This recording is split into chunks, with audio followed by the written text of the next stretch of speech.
Good morning, guys. Welcome back to Ashwood Urban Homestead. I apologize if I look exhausted and like I haven't slept at all. I have not. My 3.5-year-old is sick, so I have been up all night. It is 6 something in the morning.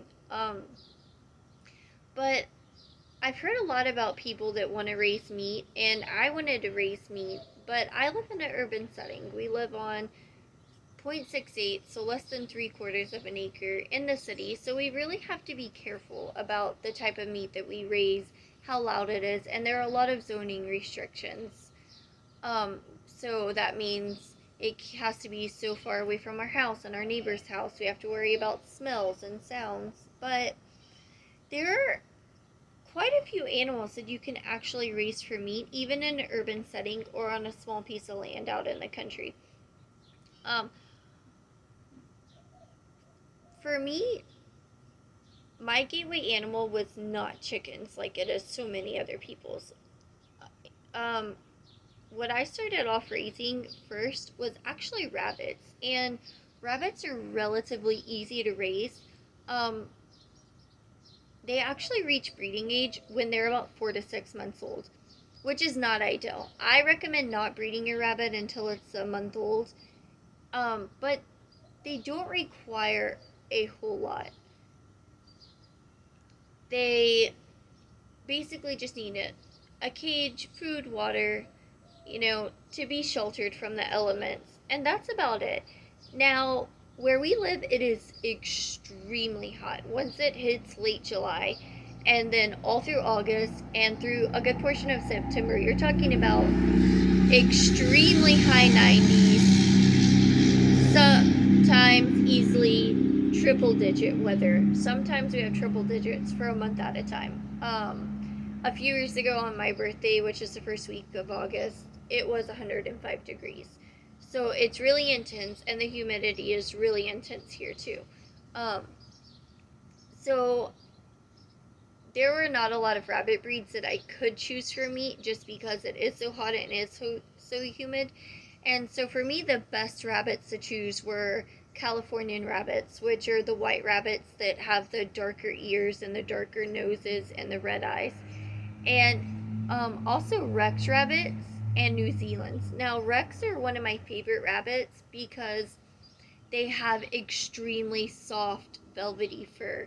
And so if you're into saving the pelts for your rabbits and tanning them and using them for something else, then that's just a really nice quality hide to have. But rabbits are ready to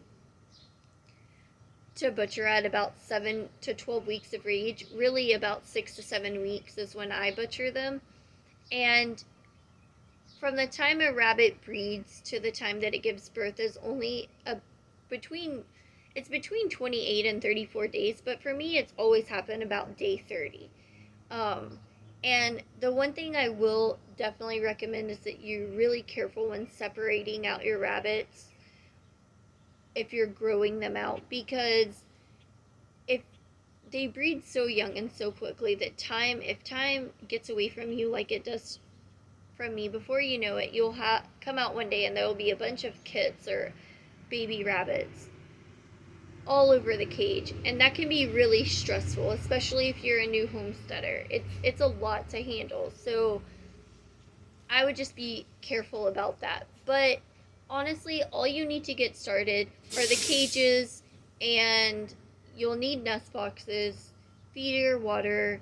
I like to feed pellets for my rabbits, but you can definitely feed lettuce, grass, dandelions, fruits, other vegetables. Now, one thing that I highly recommend is not to feed your rabbits too many apples, carrots, or alfalfa, because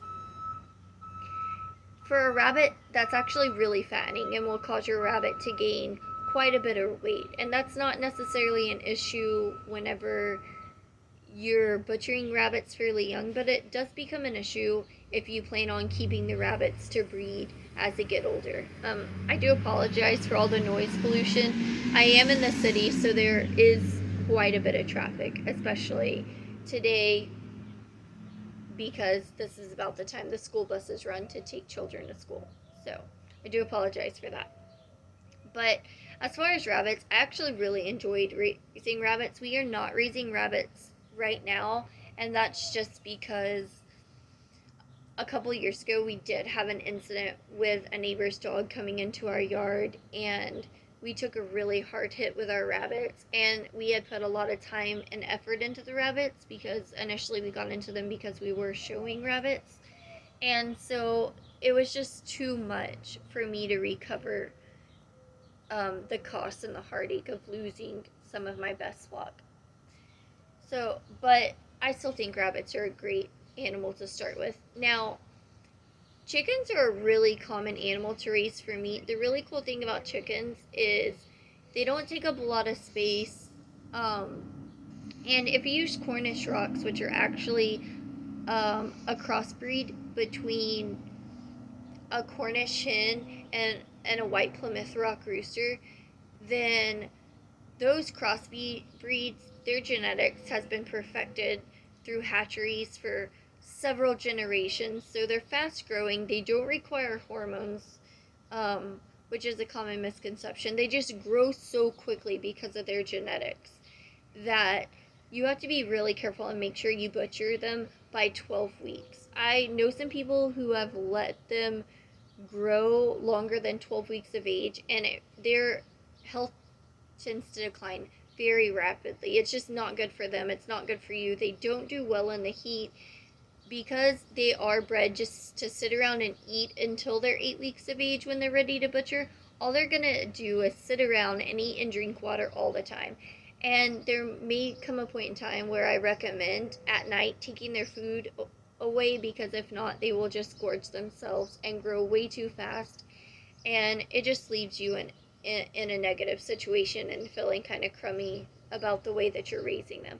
But other than that, I think that they're a really great source of meat to have, and they do grow relatively quickly.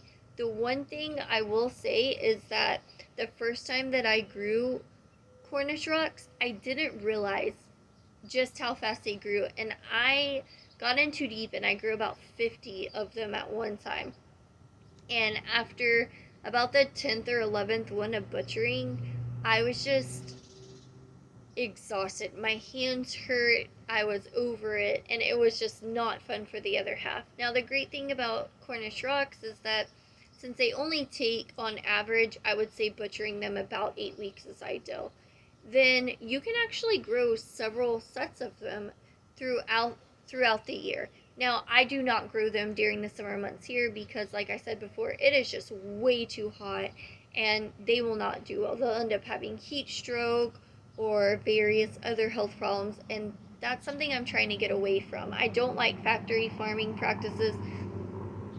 I like to know where my food comes from. I like to have the responsibility that if I do want to eat meat, that I'm responsible for giving that animal the best life that I possibly can and giving it positive conditions and seeing it from start to finish. And so that's something that was really important to me and really important to my family. Now, another animal that I really enjoy raising are ducks. Ducks are one of my favorite birds. I like them much more than chickens. Now, they are a lot messier than chickens, but they tend to be quieter. And if you have experience with chickens and you've ever experienced an aggressive rooster, that doesn't usually tend to be the case with ducks. From my experience, drakes are not as aggressive as roosters tend to be, and they're quieter. Pekin or Pekin ducks are a large white breed of ducks that are bred for meat, and they're usually full grown and ready about 7 to 9 weeks. 7 weeks on average is the best time. They do get upwards of 9 to 12 pounds because there are jumbo Pekin ducks that you can order from the hatchery, and they grow even bigger and faster. But for me, my ducks out of 7 weeks old average about 7 to 8 pounds, and that's really nice. They're fully feathered, faster than chickens, they're grown faster, and they're quieter, and Pekin ducks tend to be extremely friendly, and they do well with children and well with people. So it's just a great around overall duck to get started with. And the great thing about it is all of these birds that I mentioned also lay eggs, and their eggs are really nutritional. Especially duck eggs tend to be even healthier and larger and prized for baking more so than chicken eggs. And I actually really enjoy duck eggs. Um, and the cool thing about ducks is in my yard, we retain a lot of water. Unfortunately, we do have to build up the backyard, and that's just one of the many projects that we've gotten into that we haven't gotten around to yet. But the cool thing about ducks is that it doesn't really matter. They have a dry spot to get out of the water, and they have a house, so they're perfectly fine with being outside and swimming around in the water. And the best thing about ducks is that they tend to be more cold hardy and heat hardy than chickens. They just overall they do really well all around. Now I have Welsh Harlequin ducks, and they take a little longer to grow, and they're a lot smaller. The males are max out about 5 pounds, and the females are about 3.5 to 4 pounds, with about 3 pounds being the average. And they take me a good 4 to 6 months to grow. But I like them because, for one, they're gorgeous birds. They remind me of mallets, but with white feathers, and I absolutely adore them. I think they're beautiful. Another thing is they're derived from khaki Campbells, so they lay an incredible amount of eggs. Khaki Campbells lay about 300 eggs a year, and Welsh Harlequins are no exception. They lay an incredible amount of eggs, and the really cool thing about them is you can actually tell the males from females within 48 hours of hatching them. If you look at their beaks within the first day or two, once you realize that which colors are male beaks and which color female beaks, one tends to be darker than the other, you can actually sex them with a 90% accuracy rate, which is really cool. I have no idea how to do that. That's something I'm still learning. When I got my Welsh Harlequin ducklings, they were a week old, and I'm still fairly new to the breed, but I do really like them.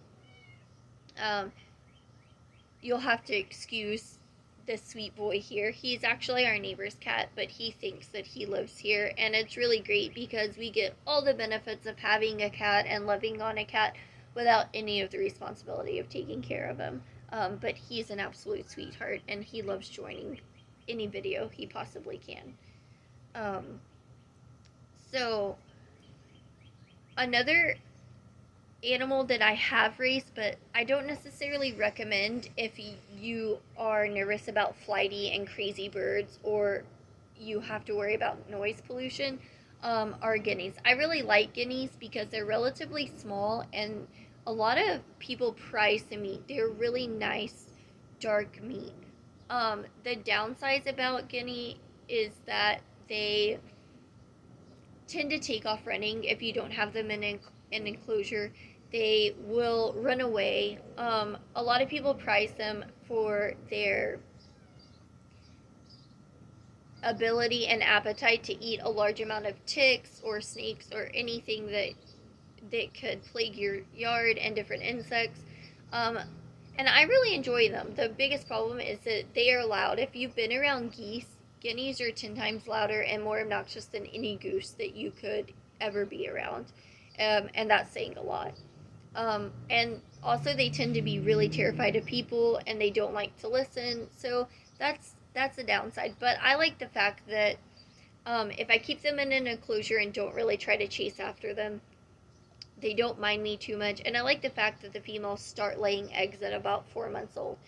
Now, from my experience, they are not good mothers, and I don't even try to hatch them out. It's not for me at this stage. I'm just not there yet. And I'm actually currently not keeping them because they just can be a little bit too much, especially having to have more infrastructure to keep them in, because I can't have them escaping in the middle of the city limits. That would probably get me fined and in a lot of trouble.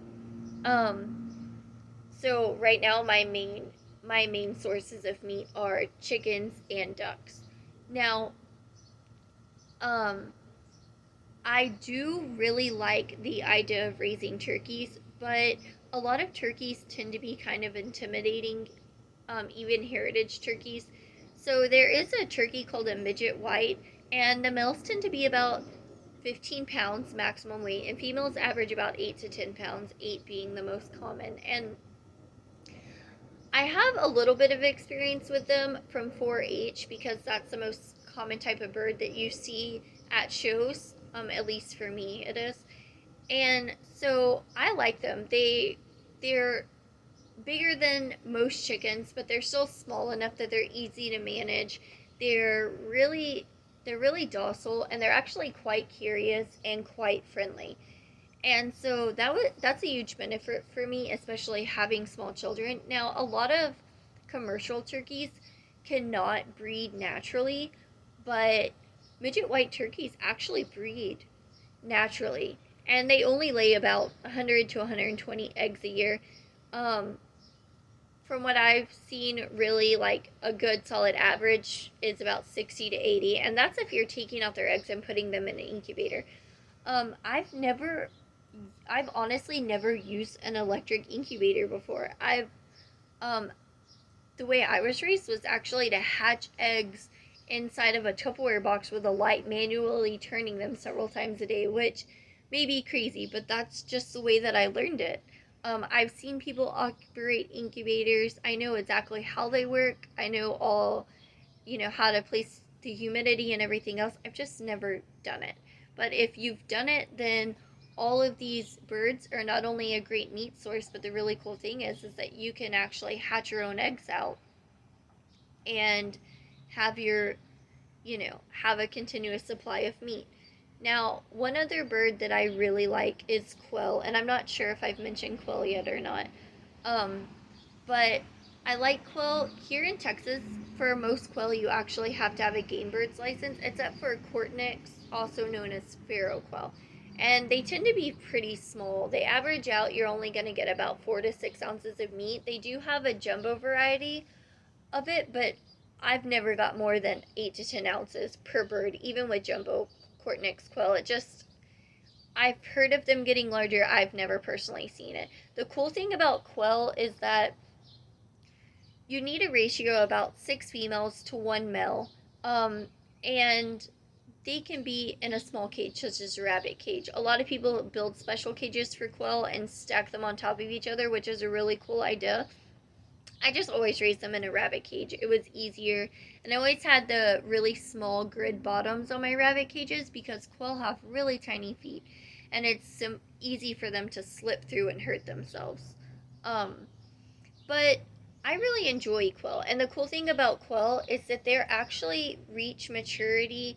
This particular breed of quail reaches egg laying age and sexual maturity at 7 weeks. So they are able to start laying eggs at about 7 weeks of age, and they lay about 300 eggs a year, which is a really good amount of eggs. Now, quail eggs are really small, but they're really high in nutritional value. So I think that it's a great bird to have. And the fact that you can raise so many of them in such a small space is also beneficial. The other cool thing about quail is that around here you can get a pharaoh quail for about $1 for a day old chick up to a week old chick. So you're talking about, say you want to raise 50 chicks, you spend $50. They don't eat a ton of feed, um, and so you can raise all of these quail for just under 2 months to adult age. And if you wanted to butcher them all, you could, or you could keep females and raise them to lay eggs. Now quail, I've never had a quail live longer than 3 years.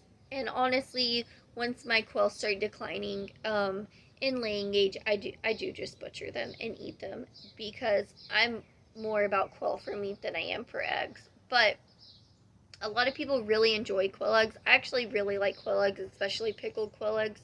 It's just for the amount of time and space I have, it's just easier to butcher them and call it a day. Um, but if you do get cornix or pharaoh quail, which they're the same quail, they just go by different names, I do recommend getting the cinnamon ones. They come in a lot of different colors, a honey colored, really pretty white color.